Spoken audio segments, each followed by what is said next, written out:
We're not your average people. You know these guys mean business. We're all across the United States. We're the only organization in the world right now that does what we do. We're a nonprofit organization that works with children who have been the victims of physical, sexual, or mental abuse.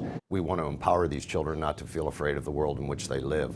Once children are empowered, they can start to heal. We work with the child to remove their fear, and when their fear is gone, that's when we know our job is done. When we say we'll do anything to protect the children, whatever that means, we mean it. We've got one guy who's 6'10" in our organization. We call him Tree. Yeah, I stand out quite a bit.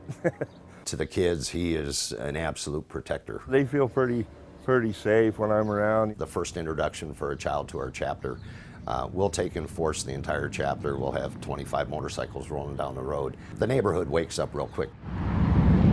We pull up, and it's like amazing. The kids are you know, they're shy. They don't know what to think. I see all these crazy biker guys show up, you know, pretty scary looking, ugly people. But after a few minutes, they really start to open up to us, and we develop that initial friendship. Hi, I'm Tree. Hi, Tree. How are you? We give them a road name. They've got a patch on the back of the vest. You're part of our family now, and that means we'll always be here for you. Okay, whenever you need us, if you're afraid, you call us. Okay. And then we assign 2 members to those children that will follow up on a weekly basis. Now you got a bunch of brothers. Yeah. And, you know, some of us are prettier than others. In court, we had one of our kids, the judge asked, are you afraid? And she looked up at the judge and said, no. And the judge said, why not? She goes, because my friends are scarier than he is. A BACA child is 4 times more likely to testify in court than a child who's not part of our organization.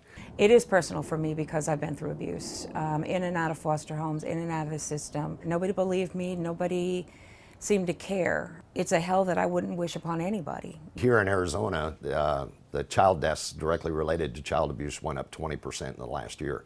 So the problem isn't getting any better. We need to wake up. The system needs to change, let's put it that way. To be able to stand up, you know, for a child and say, no, nobody's gonna hurt you anymore. And you can stand up and be proud of who you are. You're not at fault.